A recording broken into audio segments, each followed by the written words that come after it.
रामू एक छोटा किसान था जो एक छोटे से गांव में अपनी बीमार पत्नी सीता और दो बच्चों गुड्डू और पिंकी के साथ रहता था।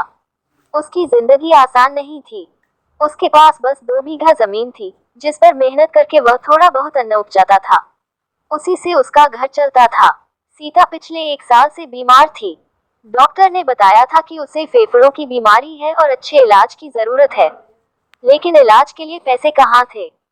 रामू की कमाई इतनी नहीं थी कि वह गांव से बाहर जाकर किसी बड़े अस्पताल में सीता का इलाज करवा सके। फिर भी वह दिन रात मेहनत करता था, कभी खेतों में, कभी दूसरों के यहाँ मजदूरी करके।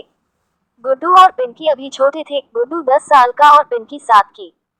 दोनों सरकारी स्कूल में पढ़ते थे। रामू चाहता था कि उसके बच्चे पढ़ लिख कर कुछ बने ताकि उनकी जिंदगी उससे बेहतर हो। इसलिए चाहे कुछ भी हो जाए, वह बच्चों की पढ़ाई के लिए पैसे जरूर निकालता था। किताबें पुरानी सही, लेकिन वह उन्हें समय पर दिलवाता। हर दिन रामू सुबह सूरज निकलते ही खेतों पर चला जाता और दोपहर में घर लौटकर सीता की दवा देता, खाना बनाता और बच्चों को स्कूल से लाता। कभी कभी वह थक जाता, लेकिन सीता की आंखों में उम्मीद की चमक और बच्चों की मुस्कान उसे फिर से जीने की ताकत देती। गांव में एक स्वास्थ्य शिविर आया। वहां एक शहर के डॉक्टर ने सीता को देखा और कहा कि अगर सही समय पर इलाज हो तो वह ठीक हो सकती है। डॉक्टर ने रामू को एक अस्पताल का नाम दिया जहां मुफ्त इलाज होता था, बस आने जाने का खर्चा उठाना पड़ता। रामू ने बिना देर किए अपने गहने गिरवी रखे, कुछ अनाज बेचा और सीता को शहर ले गया। कई हफ्तों तक इलाज चला। इस बीच बच्चों की देखभाल पड़ोसी विमला चाची ने की, जो रामू की हालत जानती थी और हर संभव मदद करती थी। आखिरकार इलाज सफल हुआ।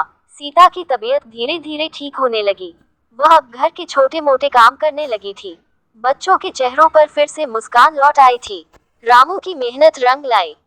रामू की जिंदगी अभी भी कठिन थी, लेकिन अब उसके दिल में उम्मीद थी।